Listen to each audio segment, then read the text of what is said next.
তো সাবধান। ইভেন আল্লাহ পাক রব্বুল আলামিন, এই যে আপনি ভিডিও দেখেন, দ্বীনের ভিডিও, ইসলামিক ভিডিও, কোনটা লাইক করতেছেন, কোনটা কমেন্ট করতেছেন, শেয়ার করে মানুষের মাঝে দিচ্ছেন, এটারও হিসাব আল্লাহ পাক নেবেন। কমেন্টে কোন আলেমকে গালি দিচ্ছেন, কাকে কি বলতেছেন, কার কোন নায়িকার ড্যান্সের ভিতরে আপনি লিখতেছেন ওয়াও, বিউটিফুল, নাইস, এগুলো কোথায় লিখতেছেন, এটারও হিসাব আল্লাহ পাক কিয়ামতের দিন নেবেন। আপনার হাত সেদিন কথা বলতে থাকবে।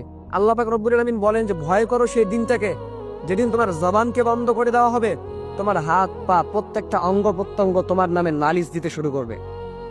সেজন্য আপনি কাকে কমেন্ট করতেছেন, কাকে লাইক করতেছেন, কাকে শেয়ার করতেছেন, ইসলামিক ভিডিও, খারাপ ভিডিও, অশ্লীল ভিডিও, সব কিছুর হিসাব সেদিন আপনাকে দিতে হবে।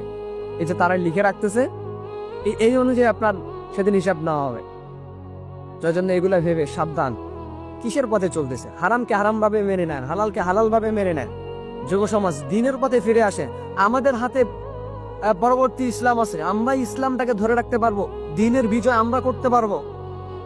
মুশরিক, কাফের, বেঈমান এদের হাত থেকে ইসলামটাকে, আমরা এদের হাত থেকে অশ্লীলতাকে রুখে দিয়ে আমরা দিনটাকে ধরে রাখতে পারবো।